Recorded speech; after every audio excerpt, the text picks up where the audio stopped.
We're going to see a lot of new laws in 2026, and with that, some very big changes to Utah's alcohol laws starting on January 1st. ABC4's Mackenzie Diaz is live in Salt Lake City with a closer look at these changes. Mackenzie?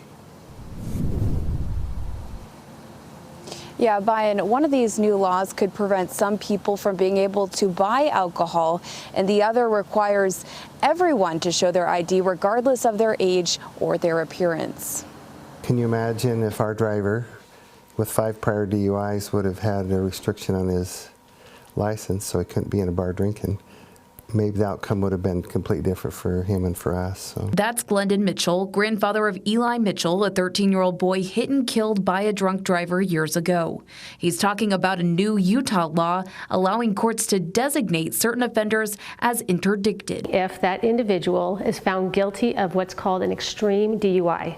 An extreme DUI is when someone is found to have a blood alcohol level of 0.16 or higher. The Utah Department of Alcoholic Beverage Services says the law is meant to improve public safety. Those individuals that a judge rules to be interdicted, they will be required to go get a new state-issued ID that clearly has language on their ID just above the image that says no alcohol sale. For Mitchell, this law came too late, but he hopes it will save lives in the future. There's a bar, and a fellow came out of the bar, and a minute and a half after he paid his bar bill and ran Eli over in a crosswalk and killed him. The other law is called the 100% ID law, requiring everyone to show valid ID when buying alcohol.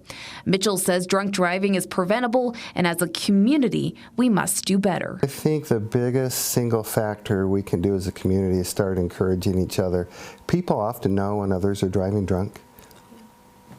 We all just need to band together and try to encourage people.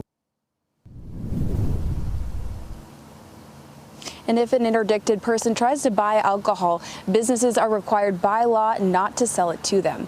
Reporting in Salt Lake City, Mackenzie Diaz, ABC4 News. Okay.